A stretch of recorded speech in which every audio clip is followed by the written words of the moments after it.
नासिन नए दिल्ली में मज़दूरनि जी आलमी दिहाड़े ते शिकागो के शहीदन के भेटा पेश कई वई। इन हवाले से वधिक तफ़सील ॿुधाइण जे लाइ असां सां वीडियो लिंक ते मौजूद है आवाज़ न्यूज़ जो रिपोर्टर रशीद अबड़ो। जी रशीद।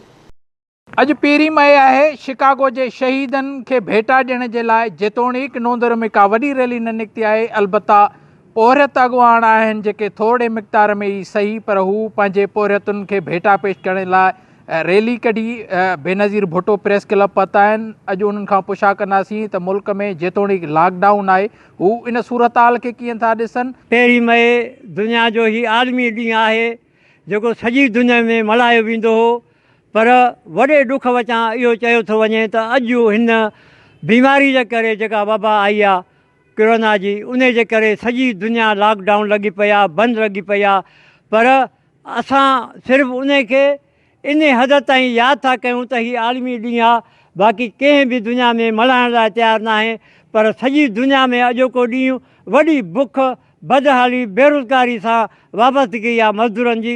सॼी मज़दूरनि दुनिया में दाऊं था कनि त बेरोज़गारी लॻी पई आहे, बुख लॻी पई आहे, सॼो शहर मुल्क बंदि लॻा पिया आहिनि। जो 1 मई जे ॾियारे सां हिते गॾु थिया आहियूं असां 1 मई जो ॾियारो मल्हाइण लाइ, पर अॼु असां मज़दूर जेके आहियूं, मज़दूर जेके सभु टोटली आहिनि, ग़रीब बेरोज़गार लॻा पिया आहिनि ऐं सभु बुख ते आहिनि। उन्हनि खां कोई पुछण गछण वारो कोन्हे को। मज़दूर ॾाढो परेशान आहे, ॾाढो बुख बदहाली आहे, ॾाढो माना 2 महीना ज़रगड़ थी विया आहिनि।